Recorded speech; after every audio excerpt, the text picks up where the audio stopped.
অবশেষে আমাদের জাতীয় ফল কাঁঠালকেও ছাড় দিলাম না, চলে আসলাম কাঁঠাল দিয়ে কেক বানাইতে। তো তার জন্য যা কিছু উপকরণ প্রয়োজন কেক বানাতে সবকিছু আমি এখানে রেডি করে নিয়েছি। কাঁঠালের পিউরি নিয়েছি, তারপর শুকনো উপকরণ যেগুলো ময়দা, চিনি সবকিছুই নিয়েছি। আর যেহেতু কাঁঠাল দিয়ে কেক, সো আমি এখানে খুবই সামান্য মানে হাফ পাউন্ডের একটি কেক করব, কারণ আমি এই কেকটি জীবনেও খাইনি বা কখনো কারো দেখিনি বানানো। সো আমি কিছুতেই চাচ্ছিলাম না যে নষ্ট হোক, সেজন্য আমি জাস্ট এক্সপেরিমেন্ট চালানোর জন্য এখানে আমি একটা ডিম নিয়েছি, হাফ পাউন্ড কেক করব সেজন্য। তারপর ডিমের কুসুম সাদা অংশ আমি আলাদা করে নিয়েছি, আর সাদা অংশ অন্যান্য স্পঞ্জ কেক গুলোর মতো করে সেম প্রসেসে চিনি আর সাদা অংশ এখানে বিট করে খুব সুন্দর একটা ফোম করে নিচ্ছি। মানে সাদা অংশটা খুব ভালো করে স্টিপ করে নিলাম আমি এখানে। সবকিছু দিয়েই তো কেক বানানো হয়, তবে এই জাতীয় ফল কেন বাদ পড়বে বলেন, সেজন্য আর কি ট্রাই করলাম। আর আমাদের মধ্যে দেখেছি যে আমরা ম্যাক্সিমাম মানুষজন আমরা কাঁঠাল খাই না, কাঁঠাল জাতীয় ফল অথচ কাঁঠাল খাই না। আমি নিজেই তো কাঁঠাল খাই না, তবে এইরকম করে খাইলে কিরকম লাগে বা কিরকম লাগবে সেটাই আর কি এক্সপেরিমেন্ট চালাচ্ছিলাম আমি এখানে। কেক বানিয়ে খাইলে কিরকম লাগবে। তো এখানে আমি সাদা অংশ স্টিপ হওয়ার পর কুসুম দিয়েছি, দিয়ে বিট করেছি। আর এই যে এখানে আমি 1/4 কাপ কাঁঠালের পিউরি নিয়েছিলাম, এটা কাঁঠাল স্ট্রেনারে স্ট্রেন করে এরকম পিউরি বানিয়ে নিয়েছি, সেইটা দিয়ে বিট করলাম। আর এর আগের ড্রাগনের ভিডিওতে মানে ড্রাগন কেকের ভিডিওতে অনেকে বলেছিলেন যে এসেন্স দেন নাই, এসেন্স না দিলে তো গন্ধ লাগবে ডিমের। আসলে এসেন্সটা বলতে আপনারা কি বোঝেন? এসেন্স যে ফ্লেভার করবেন সেই ফ্লেভার, মানে ফ্লেভারটাই তো এসেন্স, তাই না? তো আমি এখানে কাঁঠালের কেক করছি, সেখানে কাঁঠালের পিউরি যেখানে দিলাম সেখানে এসেন্স কেন প্রয়োজন হবে? এসেন্সের তো কোনো প্রয়োজন নেই এখানে।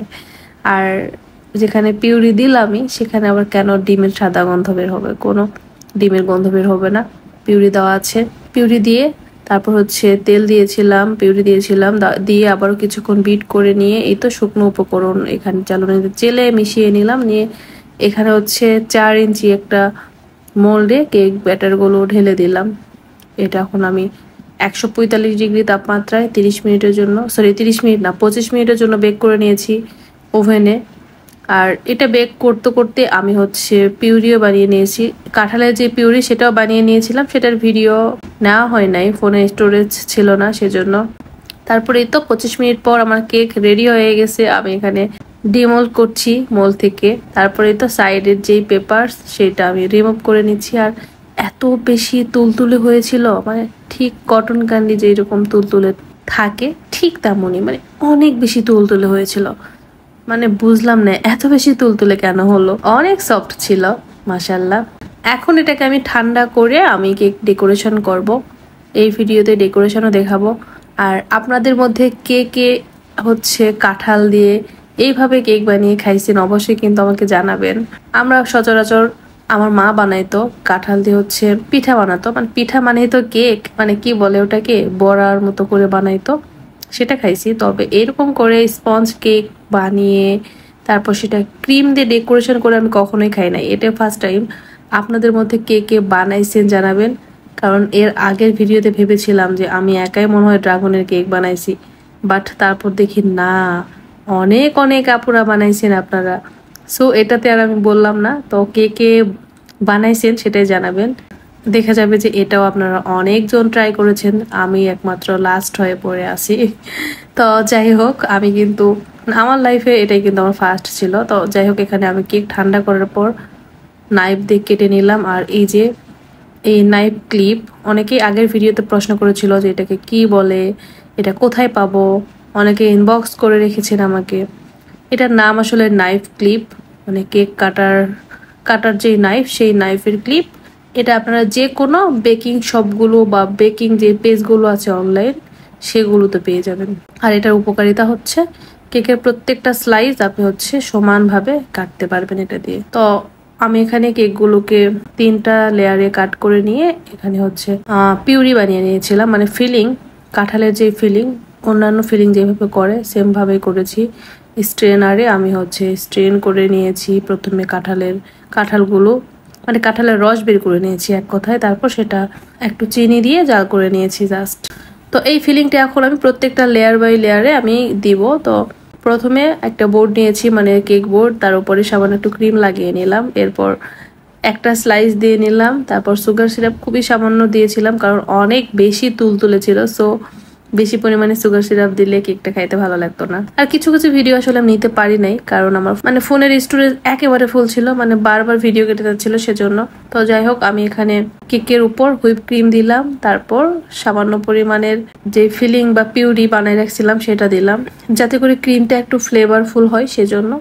আর তারপর আমি এই তো ক্রিমের উপরে কাঁঠালের যে পিউরি বা ফিলিং বানাই রাখছিলাম সেটা এখানে দিয়ে দিলাম, মানে প্রত্যেকটা লেয়ারে এভাবে আমি দিব। তারপর সেকেন্ড লেয়ার, তারপর থার্ড লেয়ার, এভাবে লেয়ার বাই লেয়ার অন্যান্য কেকগুলোর মতো করে দিয়ে আমি প্রথমে ক্রাম কোটিং করে ফ্রিজে রেখেছিলাম প্রায় 10 থেকে 15 মিনিটের জন্য। তারপর এটাকে ফাইনাল ফিনিশিং দেব। তো আমাদের মধ্যে যারা আমরা হচ্ছে কাঁঠাল খাই না বা বাচ্চারা যারা কাঁঠাল খায় না, তাদেরকে কিন্তু এভাবে কেক বানিয়ে দিতে পারেন।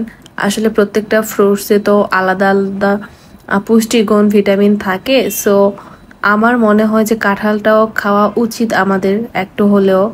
আসলে আমি খাই না, কি আর বলবো, বাট এভাবে কিন্তু ট্রাই করা যায়, আশা করি ভালোই লাগবে খাইতে।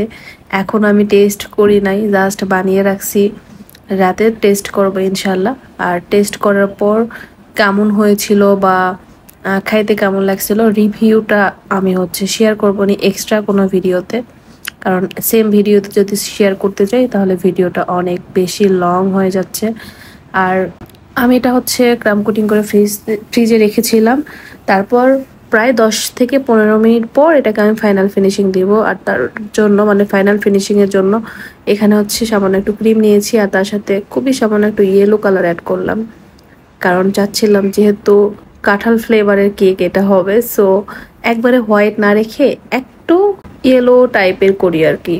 তো সামান্য একটু কালার নিয়ে এরকম অফ হোয়াইট, মানে ডিপ অফ হোয়াইট যেটাকে বলে, সেই রকম একটা কালার করে নিয়েছি।